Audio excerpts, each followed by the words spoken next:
Mi nombre es Yaritza Cassandra Pineda Rodríguez, soy de la Universidad Tecnológica de Campeche, del segundo A de TCU de Mecatrónica. Hoy voy a presentar el tema de la unidad 2, dinámicas de grupos, de la asignatura de Sociocultural 2. Vamos a exponer lo que es los grupos, pero primeramente voy a hablar acerca del desarrollo social. ¿Por qué empezamos con este tema? Obviamente por el hecho de que en el desarrollo social se basa en que se agrupen con la sociedad. En este caso se podría decir que con personas o integrantes para poder organizarse para un solo fin. Voy a hablar primeramente de las características de los grupos de trabajo. Primeramente, los grupos de trabajo son un conjunto de personas que se juntan para un solo fin, pero que trabajan individualmente. Cada uno tiene su actividad correspondiente para poder llegar a ese fin. Las características de los grupos de trabajo son tamaño, cohesión, estatus, ética, moral y conciencia grupal. Primeramente, el tamaño quiere decir que es el número de integrantes que conjugan a ese grupo. Es decir, en este caso los grupos se supone que deben de trabajar entre 5 o 15 personas. ¿Por qué? Para que en ellas socialicen mejor y tengan una mayor comunicación. Seguidamente, la cohesión. Es el grado en que seguidamente hablamos de la cohesión. Es el grado en que los miembros se ven atraídos entre ellos para poder permanecer en el grupo. Seguidamente, estatus. El estatus son las normas que se conllevan dentro del grupo, es decir, son las normas que se deben de regir dentro de ese grupo para poder establecer una buena comunicación entre ellos o poder llegar a ese fin. Seguidamente, la ética se refiere al conjunto de valores o reglas que se entiende como lo correcto o lo incorrecto dentro del grupo, es decir, la persona va a elegir hacer lo correcto o incorrecto para poder establecer una buena comunicación y tener nuevos conocimientos. La moral es un conjunto de normas, creencias o conductas que hace que la persona dentro del grupo se establezca para poderse regir por esas mismas normas y reglas para poder comunicarse entre ellos. Por último, tenemos la conciencia grupal. La conciencia grupal se refiere a la conciencia compartida que tienen entre los integrantes o las actitudes, ya que para que obviamente se puedan conocer mejor tienen que saberse lo que es la conciencia de cada una de las personas, cómo trabajan esas personas. Prosigo explicando lo que es las relaciones interpersonales y afectivas. Obviamente, las relaciones interpersonales es la capacidad que tiene una persona de cooperar y trabajar con sus compañeros, estableciendo una meta para conseguir y organizar el trabajo entre ellos. Seguidamente vamos a hablar acerca de la relación afectiva. Esto se trata de que la persona que está dentro del grupo quiere expresar sus deseos o preocupaciones para que las personas o el grupo en total, los integrantes, puedan escucharla, pero ella tiene que hablar de forma adecuada para que ellos puedan entenderla y puedan establecer o cambiar la actitud que tienen ellos hacia esa persona. Aquí tenemos un mapa mental, el cual dice características para una buena relación en un grupo de trabajo. Primeramente es el respeto. ¿Por qué? Porque obviamente cuando están en conjunto trabajando para un solo fin, obviamente las personas van a chocar. ¿Por qué? Porque obviamente están teniendo ideas separadas, pero al final obviamente se tienen que integrar para poder solucionar ese problema, es decir, llegar al fin. Pero todo esto se conlleva a que se tiene que tener un respeto mutuo en conjunto. ¿Por qué? Porque obviamente no van a pelear por ideas separadas, sino que al final es un solo objetivo, por lo cual todos tienen que tener estabilidad mental. Seguimos con invertir tiempo, es decir, la persona tiene que estar completamente centrada en lo que está haciendo, es decir, su trabajo.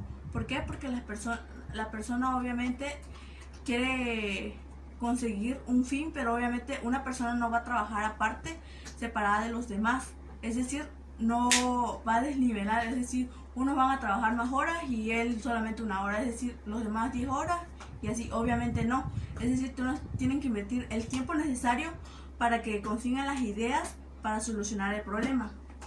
Después, escuchar. Las personas deben aprender a escuchar las ideas de los demás y seguidamente comprenderlas. ¿Por qué?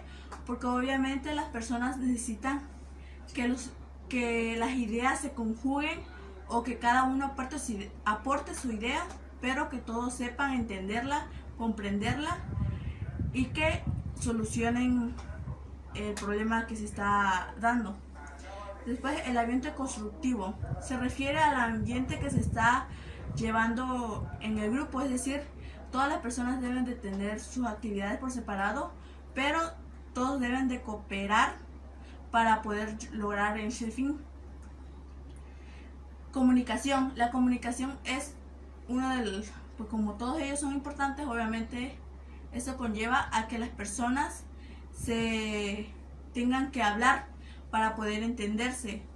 Esto tiene que ver con lo escuchar, ya que obviamente al final se tiene que hacer como juntas para que las personas puedan escucharse, comunicarse entre sí y planear las ideas o escuchar las ideas de los demás. Proseguimos a explicar lo que son las habilidades y actitudes. Primeramente aquí tenemos lo que es un cuadro, obviamente aquí se encuentra lo que es las habilidades y actitudes. Primeramente, ¿qué son estos?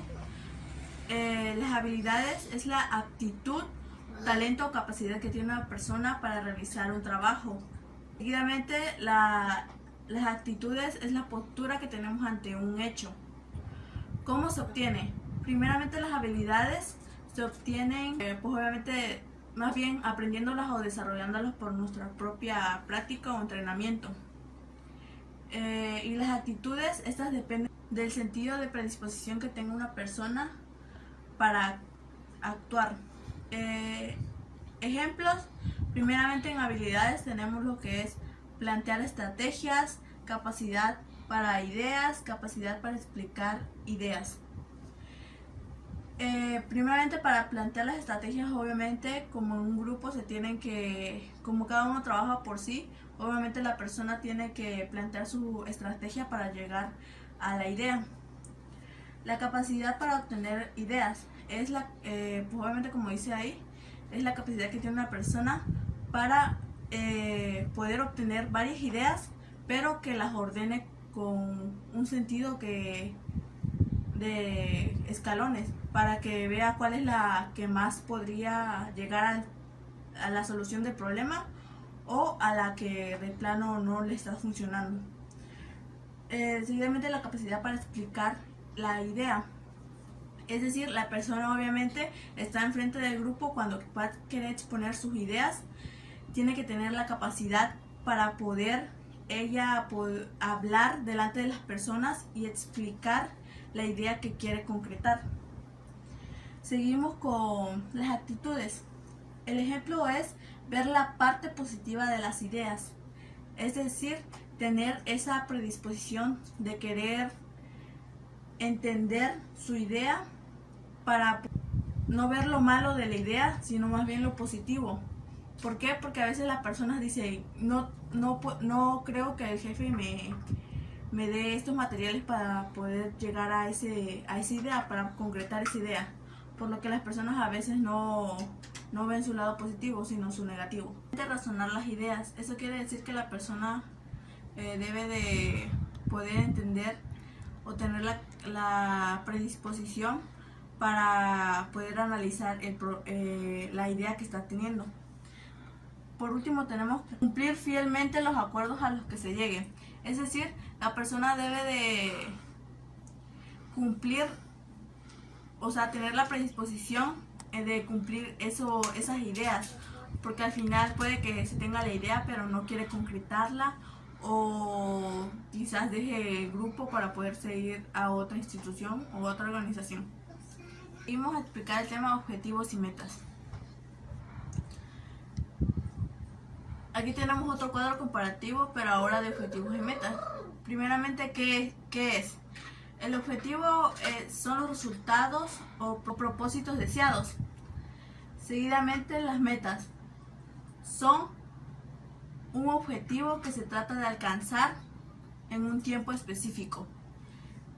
Las características. Primeramente, objetivos deben de ser cuantificables o medibles, deben establecer su alcance en un determinado tiempo, deben dirigirse a elementos básicos de una problemática, deben seguir una orden o lineamiento metodológico que involucre resultados concretos. En metas, estas dependen mucho de objetivo específico y un tiempo específico. El objetivo específico es la claridad con que se pretende realizar y el tiempo es la claridad sobre cuándo se pretende alcanzar el objetivo. Los ejemplos. Primeramente tenemos objetivos: obtener la aprobación de la idea con el jefe, es decir, nosotros va a ser grupal, pero al final la persona que dirige la empresa o la organización es la que va a elegir nuestra idea. El objetivo es que la persona hable delante del grupo, se concrete la idea y el jefe le guste esa idea y él lo pueda elegir. Obtener los materiales para mi idea, es decir, es el objetivo que yo quiero lograr de obtener el material para realizar mi idea. Por ejemplo, si el grupo de trabajo se trata de una arquitectura, la persona va a querer que el jefe le dé la aprobación y seguidamente le dé los materiales para concretar su idea. Proseguimos con metas. Estudiar la estrategia del jefe. Es decir, primeramente el jefe da la estrategia y de ahí proseguimos a realizar lo que son las ideas.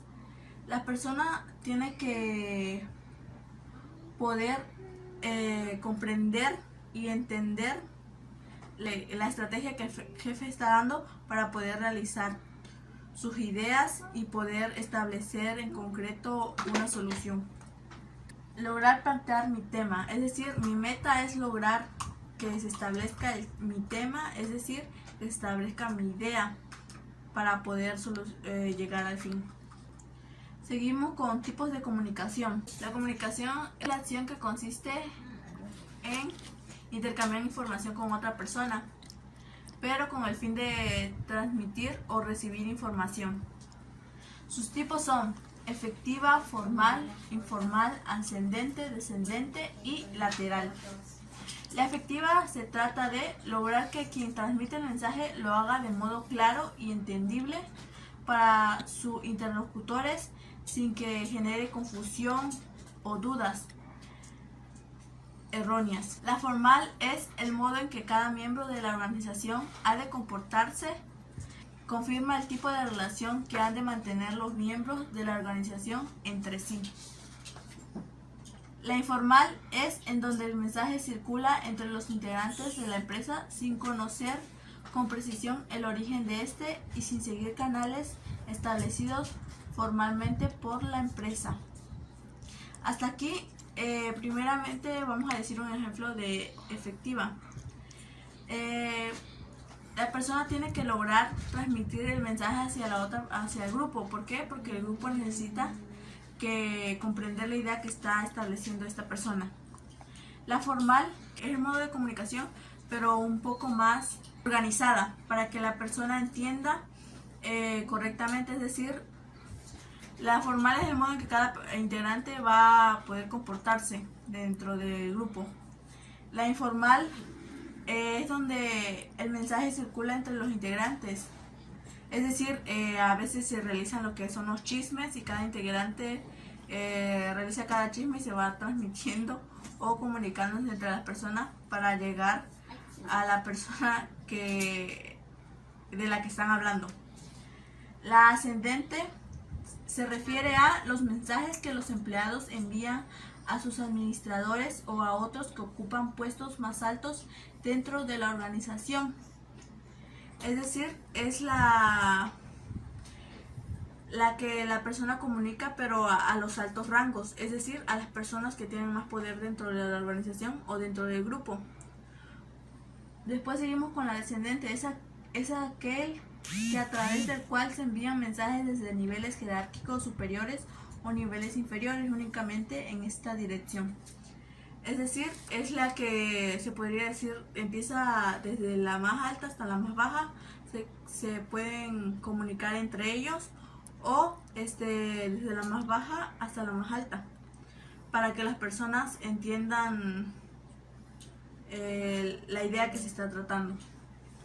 La lateral es una forma bidireccional de transmitir información entre los miembros de una empresa que tienen un mismo nivel jerárquico. Es decir, es el nivel el que cuenta en cada uno de los casos, pero se podría decir que este es el que más se utiliza. ¿Por qué? Porque obviamente como está en el grupo, las personas se tienen que hablar de esta forma para que la comunicación sea balanceada. Seguidamente vamos a hablar de los roles. Aquí podemos ver un mapa mental en el cual están los roles que se desempeñan en un grupo de trabajo. El líder natural es la persona aquella que está a cargo de toda la organización del grupo. Es decir, puede que en el grupo no haya un líder, pero sí hay un jefe, el cual da la estrategia y plantea los temas, pero las personas tienen que lograr solucionar el problema que se está dando. Es decir, el tema es el problema, por lo cual el grupo se tiene que organizar para poder realizarlo. Pero el líder es el que da a cada uno la actividad que se debe realizar para solucionar el problema. Seguidamente tenemos al colaborador natural. Al colaborador natural es aquel que sigue constantemente al líder, es decir, es aquel que siempre está con el líder y que atiende a todas las necesidades que el líder necesita. Es decir, por ejemplo, si el líder le dice ve y platica con los del grupo acerca de una actividad que se va a realizar, ese va y lo hace. ¿Por qué? Porque está constantemente en conjunto con el líder para poder solucionar los problemas.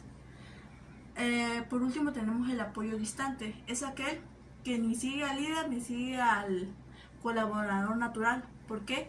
Es aquel que sí realiza su trabajo, pero a su modo, es decir, no sigue los pasos de los líderes ni del colaborador, porque él quiere lograr su idea a su manera. Proseguimos a hablar acerca del comportamiento organizacional. Es un campo de estudio que investiga el impacto que tienen los individuos, grupos y estructuras dentro de la organización, con el fin de que se adquieran nuevos conocimientos para la eficiencia de tales organizaciones. Vamos con aptitudes intelectuales. Las aptitudes intelectuales son las habilidades básicas de aprendizaje, es decir, como por ejemplo la comprensión de la información, la expresión verbal, el juicio crítico, la organización de la información, el razonamiento matemático y resoluciones de problemas. Aquí en la imagen podemos ver pues todas las habilidades que tiene esa persona. Dentro del grupo siempre va a haber una persona que tenga las habilidades en concreto para solucionar el problema o tener la capacidad de realizar algo, es decir, saber hacer las cosas. Proseguimos a explicar los tipos de personalidades. Aquí tenemos un mapa de ideas de los tipos de personalidades que existen. Primeramente tenemos el reflexivo extravertido, que es aquella persona racional que tiene sus objetivos fijos y utiliza su cerebro para conseguirlos, pero tiene pocas emociones, reflejan pocas emociones, por lo cual a veces las personas, como tienen poca sensibilidad, creen que son narcisistas o incluso irracionales.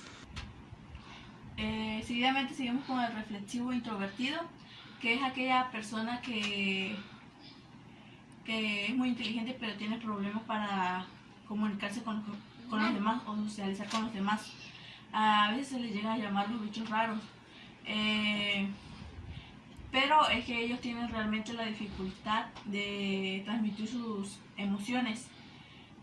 Por eso a veces llegan a ser los que se separan de los grupos o los que no están junto con los grupos, pero llegan a ser inofensivos y son realmente interesantes cuando lo conocen. Proseguimos con sentimental extravertido. Esta es la persona que es muy empática y se relaciona mucho con las personas, a tal grado que le gusta mucho meterse en las pláticas o con las personas para poder comunicarse entre ellas. Su mayor virtud es la comunicación, por lo cual es la que más utiliza comúnmente. El problema es que ellos se apegan mucho a las personas, por lo cual cuando las personas los marginan se sienten muy desilusionados o muy afectados por ello. Seguimos con sentimental introvertido. Este tipo de persona es la que anda solitario.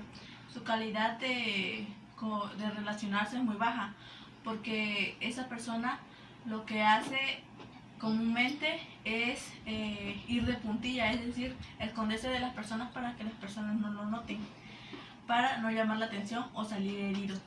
Con perspectivo extravertido, es aquella persona que busca su placer mismo, es el placer para él mismo.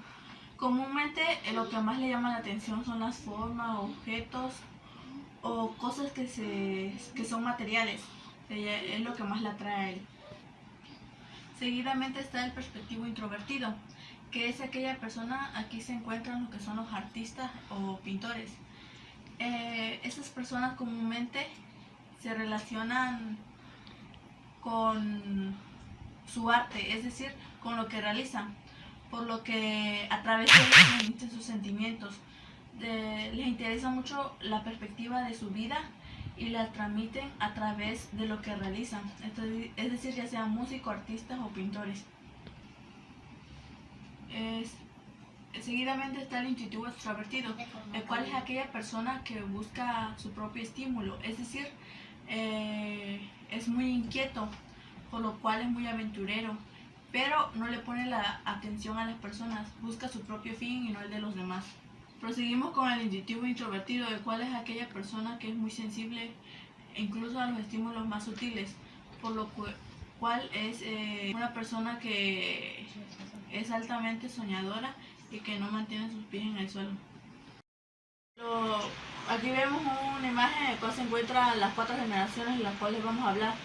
Primeramente las de Baby Boomers, que están entre 1946 y 1964. Son los hijos de las personas que estuvieron en la Segunda Guerra Mundial. Por eso son más análogos.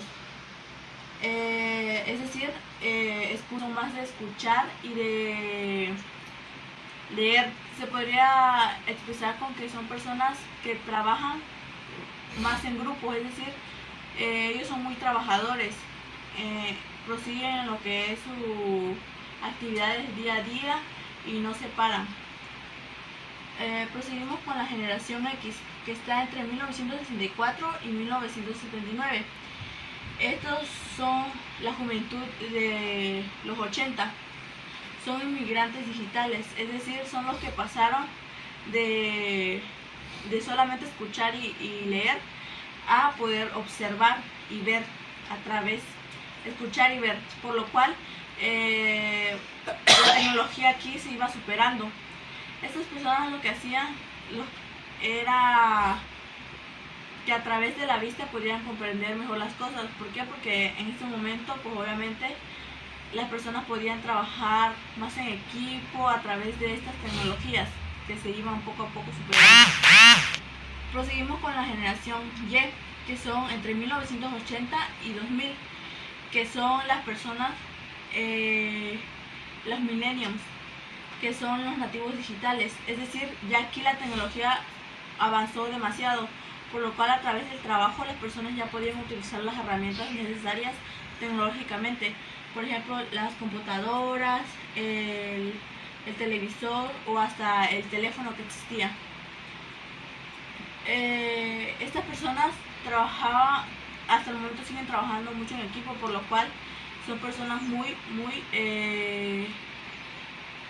que se expresan mucho y dan mucho en las actividades que realizan.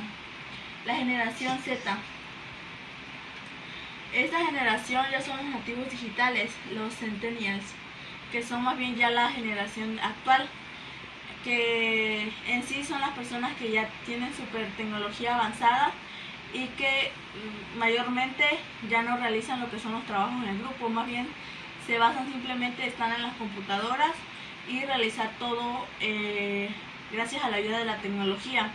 No son como anteriormente, por ejemplo, los baby boomers, que ellos sí trabajaban constantemente y no paraban. Más bien las personas de generación Z ya son las personas que realmente hasta el momento no saben trabajar bien en grupos y piensan que por ellos mismos van a lograr las cosas. Proseguimos con el último tema, que es humor con afecto positivo y negativo. El afecto positivo es uno de los campos menos explorados en la psicología, ya que se empezó a estudiar bastante más tarde que el efecto negativo, y a su vez su estudio se basa en la psicología positiva. Es decir, es la forma en la que la persona en el grupo se relaciona. Por ejemplo, la persona al realizar su idea o la actividad que se le dio, lo hace de manera íntegra y realmente lo hace con ganas, es decir, de forma positiva, no lo hacen con malas ganas ni con el fin de obtener algo, es decir, el dinero, pero sin realizar un trabajo o un esfuerzo. Es decir, trabajan muy duramente y lo hacen con mucho aprecio o cariño hacia eso que realizan, que es su trabajo. Seguidamente tenemos el afecto negativo, que es lo contrario al afecto positivo. Es decir, aquí el estado se caracteriza por la existencia de una serie de sensaciones de estado emocional aversivos.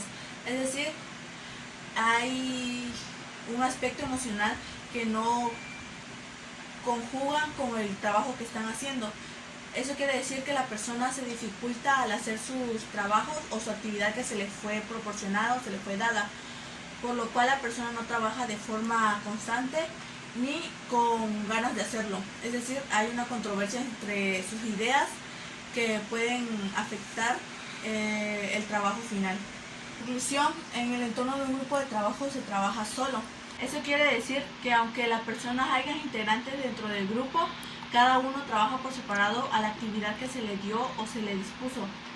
Es necesario que se obtenga la experiencia, por lo cual es necesario que a través de estos temas que hemos explicado pueda entender que realmente las personas deben conjugar todo lo que vimos en estos temas para poder llegar a tener un buen conocimiento.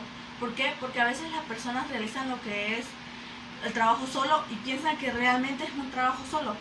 Y es que realmente un grupo de trabajo es la actividad la que se realiza sola. Es decir, la experiencia de cada uno se divide con sus habilidades, sus actitudes, sus objetivos. El objetivo es el mismo, pero aún así cada una de las habilidades o actitudes que se realicen, cada una de las personas lo expresa o lo da de diferente manera. Por lo cual cada persona debe de aprender a obtener todos estos conocimientos a través de un grupo de trabajo, para que cuando lleguen a trabajar en una organización más extensa, las personas puedan entender que todo esto conlleva a realizar un objetivo bien hecho, es decir, un final realmente que valga la pena.